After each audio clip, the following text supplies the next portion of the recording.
Continue लगातार message send करके धमकी दी जा रही है कि ऐसी और इससे और ज्यादा खतरनाक फोटो वायरल कर दूंगा, तुम्हें बदनाम कर दूंगा, तुम कहीं की नहीं रह जाओगी, तुम्हारा तुम और तुम्हारा परिवार कहीं का भी नहीं रह जाएगा। रायसेन जिले के गैरतगंज की एक बेटी बीते 2 साल से स्वाभिमान की लड़ाई के लिए दर दर भटक रही है।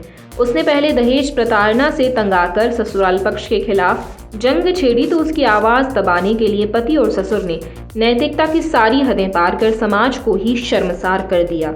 पीड़िता के ससुर द्वारा अपनी ही बेटी की शादी के बाद पति पत्नी के अंतरंग निजी तस्वीरों को सार्वजनिक वायरल करने की धमकी देकर दहेज उत्पीड़न का मामला वापस लेने के लिए दबाव डाला जा रहा है। पीड़िता के ससुर विनीत श्रीवास्तव ने पीड़िता के भाई के मोबाइल पर पीड़िता के पति के साथ बेहद निजी अंतरंग तस्वीर को शेयर कर धमकी दी है कि यदि उसने कोर्ट में मामला वापस नहीं लिया तो उसकी यह निजी तस्वीरें सोशल मीडिया पर वायरल कर दी जाएगी, जिससे उसका जीवन खराब हो जाएगा। पति पत्नी के बीच की बेहद निजी तस्वीरें को देखकर पीड़िता दंग रह गई और उसने आत्महत्या करने की प्रयास भी किया, लेकिन मायके पक्ष की सहानुभूति और संबल के कारण एक बार फिर उसने इस मामले की लड़ाई लड़ने का विचार बनाया। रायसेन जिले के गैरतगंज निवासी पीड़िता की 3 साल पहले टीकमगढ़ निवासी सौरभ श्रीवास्तव से विधि विधान से शादी हुई थी।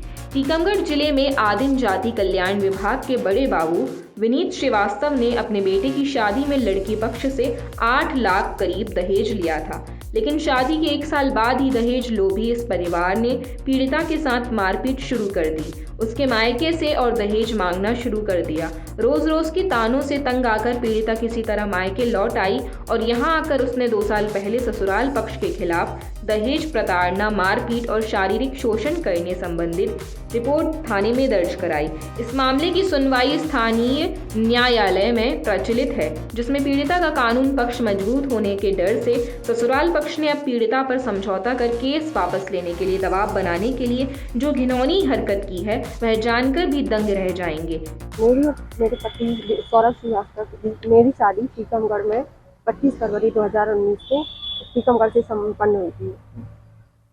जब से मेरे ससुराल पक्ष के द्वारा ससुराल पक्ष के लिए दहेज प्रथा का केस चल रहा है 5 लोग, जब से मानसिक और शारीरिक रूप से प्रताड़ित हो रही हूँ और आज मैंने FIR करी है। बड़ी मुश्किल से परेशान होकर, मानसिक और शारीरिक रूप से, आर्थिक रूप से परेशान होकर 3 दिन से परेशान हो रही हूँ कि मेरी FIR करी जाए। FIR पति और ससुराल वालों के लिए विनीत श्रीवास्तव की तरफ के लिए की जा रही है।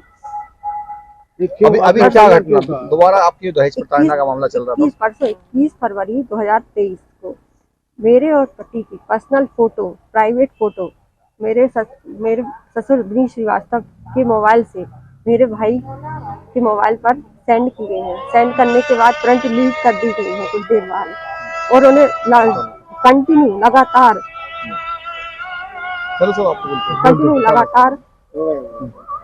मैसेज सेंड करके धमकी दी जा रही है कि ऐसी और इससे और ज्यादा खतरनाक फोटो वायरल कर दूंगा, तुम्हें बदनाम कर दूंगा, तुम कहीं की नहीं रह जाओगी, तुम्हारा तुम और तुम्हारा परिवार कहीं का भी नहीं रह जाएगा। अच्छा, जिस प्रकार से आज एक महिला है, आप 3 दिन से एक FIR के लिए परेशान हो रही हैं, तो क्या लग रहा है आपके महिला आयोग भी आप जा सकती हैं ऐसे मामले में? बिल्कुल हम जा तो सकते हैं, बस हम अभी फिलहाल मानसिक और शारीरिक रूप से इतना प्रताड़ित किया जा रहा है ससुराल पक्ष के द्वारा। दहेज प्रथा का केस चल रहा है, उसमें कोई न्याय नहीं मिल पा रहा है, किसी भी तरह से कोई न्याय नहीं मिल रहा है। उनका दबाव बनाया जा रहा है लगातार कि दबाव जो केस चल रहा है वो तुम वापस ले लो, नहीं तो मैं तुम्हें कहीं का जिंदा तक नहीं छोड़ूंगा, कहीं ना कहीं से तुम इतना प्रताड़ित कर दूंगा। गैरतगंज पुलिस का क्या रवैया रहा 3 दिन से? बहुत परेशान किया उन्होंने भी। सुबह 9 बजे से 9:30 बजे से हम लगातार बैठे हुए वहाँ पे, फोन पे फोन करवाए गए, तब उन्होंने SP सर से फोन करवाया गया, तब जाकर उन्होंने गैरतगंज में FIR लिखी। FIR भी नहीं लिख रहे थे? FIR भी नहीं लिख रहे थे। FIR में नाम लिखा क्या उन्होंने? नहीं, FIR में TI सर ने, गैरतगंज TI सर ने FIR में उनका नाम भी नहीं लिखा है, उन्होंने केवल उपयोगकर्ता का नाम लिखा है, मोबाइल नंबर लिखा है। मोबाइल बचाने का प्रयास किया। जी बिल्कुल। उनके पास क्या फोन भी आ रहे थे उनके? सर अब ये कैसे, कोई सबूत तो नहीं है, लेकिन बिल्कुल वो इतने बड़े वाले हैं कि वो धमकी दे रहे हैं कि हमारी पहुंच उनकी तक है। हमारी बहुत ऊंची तक हम कलेक्ट्रेट में हैं, बड़े बड़े मंत्रियों से पहचान है, हम कुछ ना कुछ करके अपना बचाव कर लेंगे, लेकिन तुम्हें कहीं का नहीं छोड़ेंगे। तुम्हें इतनी बदनामी कर देंगे कि तुम कहीं मुंह दिखाने के लायक नहीं रहोगे। पीड़िता के भाई ने बताया कि बीते 2 साल से दहेज प्रताड़ना का बोझ झेल रही थी। उसकी बहन के साथ ससुराल पक्ष ने घिनौनी हरकत की, सारी हदें पार कर दी हैं।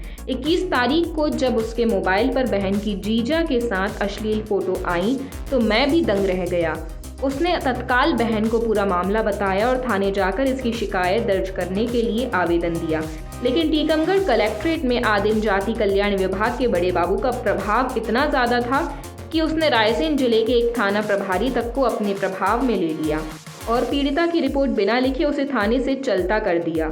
दूसरे दिन 22 तारीख को पीड़ित पक्ष को जब स्थानीय पुलिस थाने से कार्रवाई का कोई आश्वासन नहीं मिला तो उसने रायसेन पुलिस अधीक्षक कार्यालय जाकर एएसपी अमृत मीणा से मुलाकात कर घटना का आवेदन प्रस्तुत किया।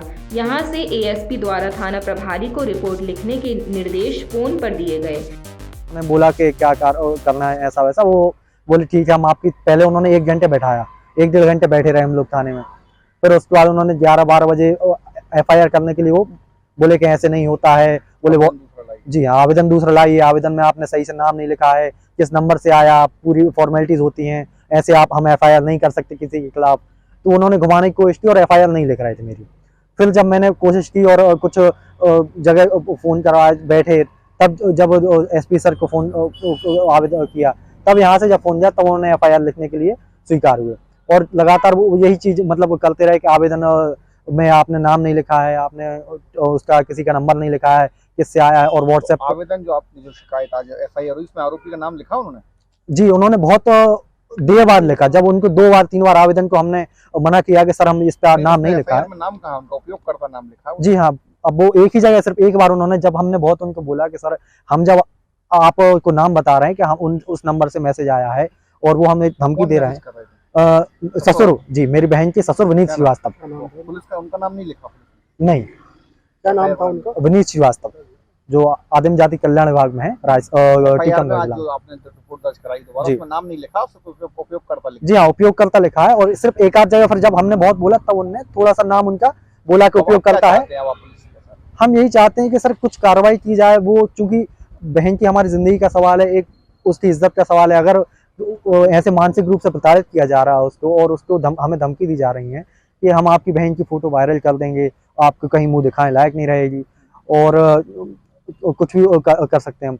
तो सर हमारी बहन की अगर इस तरीके से लापरवाही की जा रही है प्रशासन के द्वारा, गुहार नहीं सुनी जा रही है, 2-3 दिन हो गए, आज दूसरा दिन है, परसों शाम को आवेदन दिया था मैं, आज हमारी FIR हुई है कंप्लेंट, और केस में भी अगर ऐसी ढीलेपन से केस जो चलेगा तो सर उसके बीच में हमारी बहन मानसिक रूप से प्रताड़ित। आज सुबह हम 9:30 बजे गए थे थाने गैरतगंज में और वहां पर हम शाम को 3:30 बजे तक बैठे रहे। 3:30 बजे हम FIR करके सुबह से भूखे प्यासे कुछ नहीं खाया, 3:30 बजे हम घर गए।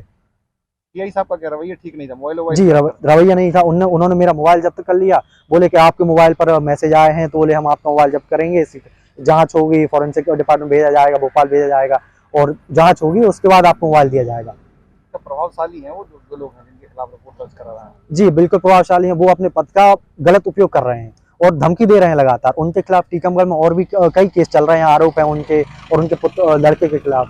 वो लगातार उस पद का दुरुपयोग करने की हमें धमकी दे रहे हैं कि हमारे ऐसे केस तो चलते ही रहते हैं और हमारे खिलाफ कुछ नहीं हो पाएगा। हम हर जगह हमारी पहचान है, मंत्री से और कलेक्टर महोदय से पहचान है, हम हर जगह पैसे ले देकर और अपने पद का उपयोग करते हैं। हमें पूरे मामले में गैरतगंज थाने की पुलिस का असंवेदनशील रवैया भी सबके सामने आ गया है। पुलिस के रवैये से नाराज पीड़ित परिवार अब महिला आयोग और गृह मंत्री नरोत्तम मिश्रा से मिलकर मामले में शीघ्र कार्रवाई और न्याय की गुहार लगाने वाले हैं। वहीं गैरतगंज थाना प्रभारी इस मामले में रिपोर्ट दर्ज होने के बाद कार्रवाई की बात कह रहे हैं।